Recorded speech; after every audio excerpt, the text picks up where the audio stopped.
نحمد و نصلی علی رسول کریم اما بعد فاعوذ باللہ من الشیطان الرجیم بسم اللہ الرحمن الرحیم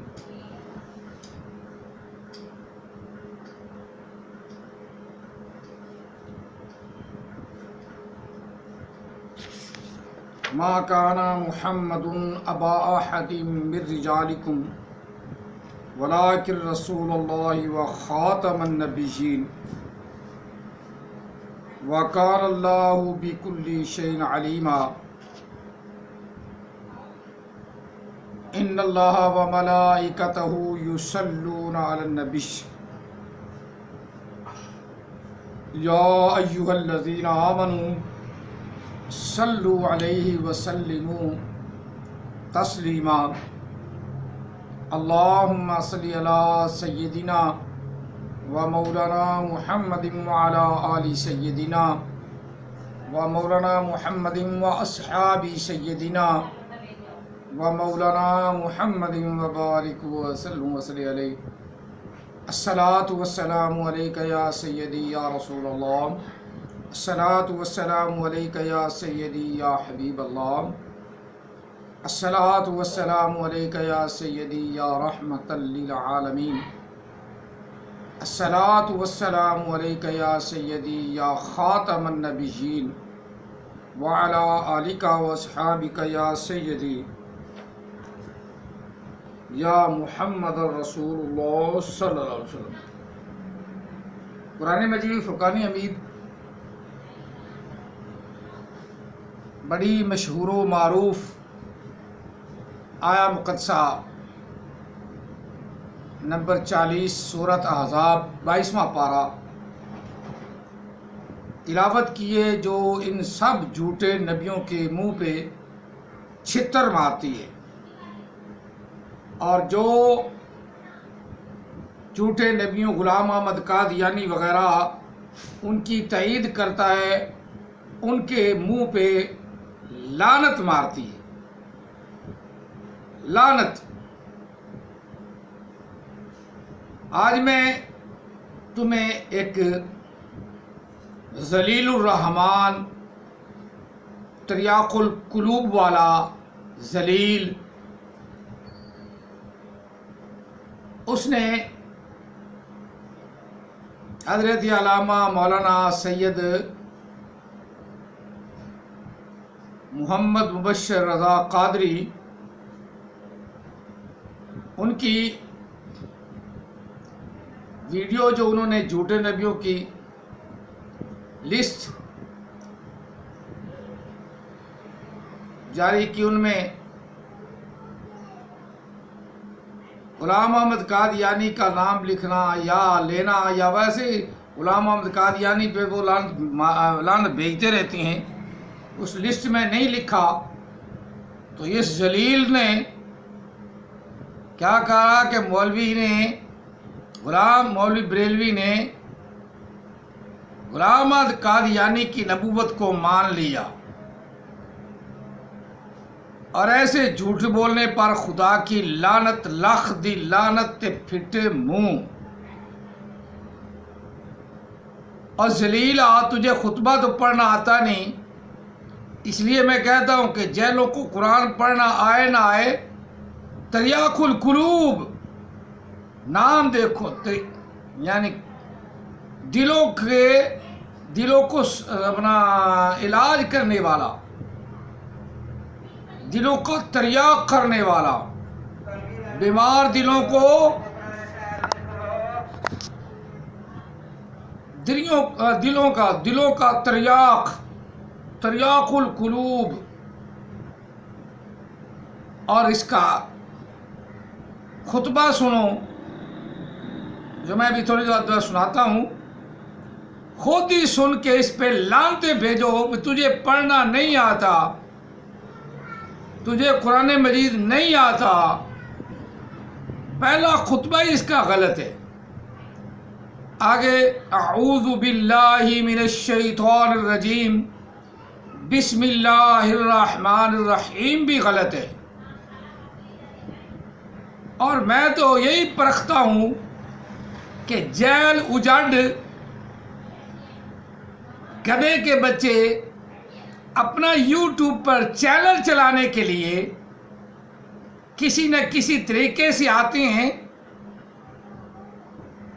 اور اپنے مرزائی غلام احمد قادیانی کانے گومے کو سچا نبی ثابت کرنے کے لیے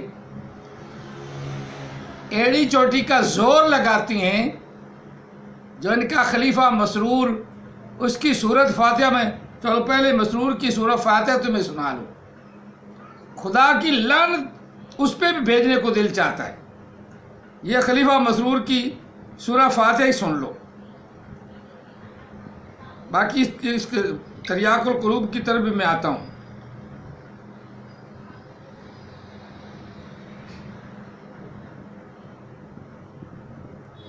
اس کو میں بھی دیکھتا ہوں.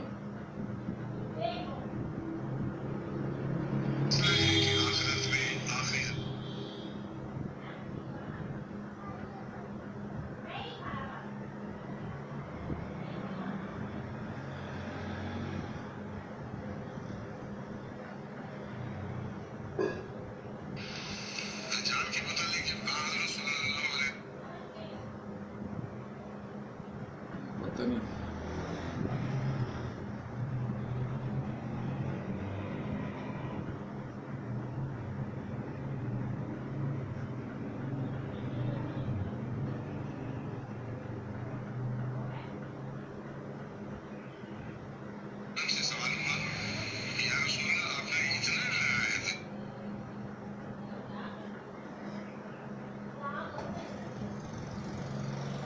تلاش کر رہا ہوں، مجھے مل نہیں رہی.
یہ ہیں جی ان کے خلیفہ مسرور احمد صاحب، خلیفہ مسرور.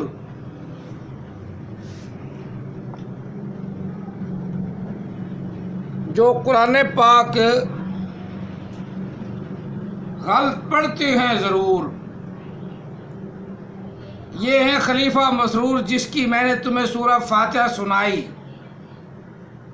اور میں سچ کہتا ہوں، ربا قاری القرآن یلعنہ، بہت سے قرآن مجید پڑھنے والے ایسے ہیں جن پر قرآن مجید لعنت کرتا ہے. یہ ہیں ان کے بڑے قاری، ان کے خلیفۃ القاذبان، خلیفۃ القاذبین، خلیفۃ القاذبون، خلیفۃ القادیان، خلیفہ مسرور. یہ ہیں ان کے بڑے خلیفہ. اب چھوٹے خلیفہ جلیل الرحمن یعنی ذلیل الرحمن. ذلیل الرحمن کا بھی آپ کو تھوڑا سا پرتو دکھا دوں کہ یہ ذلیل الرحمن کس پانی میں ہے.